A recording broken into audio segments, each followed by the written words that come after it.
3 credit hour course, and essentially you have two courses on thermodynamics, thermodynamics 1 and thermodynamics 2. The book that you'll be following in both the courses would be the Introduction to Thermodynamics and Engineering Approach by Cengel. This is the book that you'll be following. A reference book, which is by McConkie. I'll probably consult the book very rarely, but if you have the book, it would be good. All right. But this book, which is by Cengel, is essentially the book that you should have. The PDF version is readily available online. You can download it. If not, I'll share it with your CR and you can have the book. All right. Now, there is an important thing with regards to this book. At the end of the book, there are certain tables, about 20, 30 tables and charts. Those tables are very essential. All the calculations that you will do, or most of the calculations that you will do, that they would require these tables with you.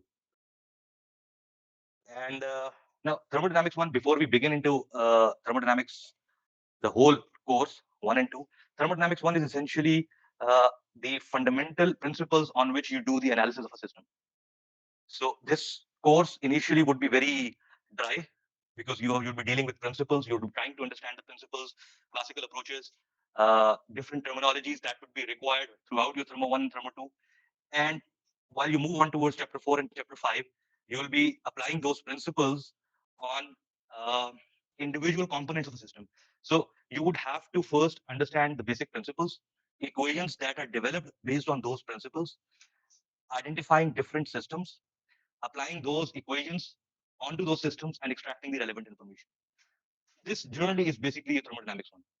As you move on towards thermodynamics 2, it is rather the practical application of those principles where you have real-time systems available to you and you want to analyze those systems. So the principles learned in thermodynamics 1 and the application of those principles would be used to study the real-time applications. Here, if we have look at the outline, initially we'll be establishing the basic concepts. Most of the information would rather be very familiar with you. You would have studied this information in your physics, but it is important. You'll also be studying this information in your course on fluid mechanics. You're also taking the course on fluid mechanics. So there would be very much similar information and very much familiar information that would be thrown towards you. So the idea of that is to revise the concepts because those concepts will be very essential. Then you will move on towards the properties of pure substance, property tables, property diagrams, phase changes, equation of state. Within this domain, the most important thing, again and again, I'm emphasizing is how to read these tables. If you are not able to extract the relevant information out of the tables, you'll not be able, you'll be suffering throughout your thermo 1 and 2. So, number one, essential, you should have the tables with you in the class. Number two, you should learn how to extract the relevant information out of those tables. I'll be spending much of my time on those tables. All right.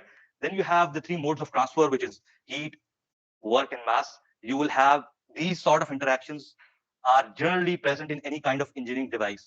So you would have to essentially develop equations for these energy modes. Later on, probably.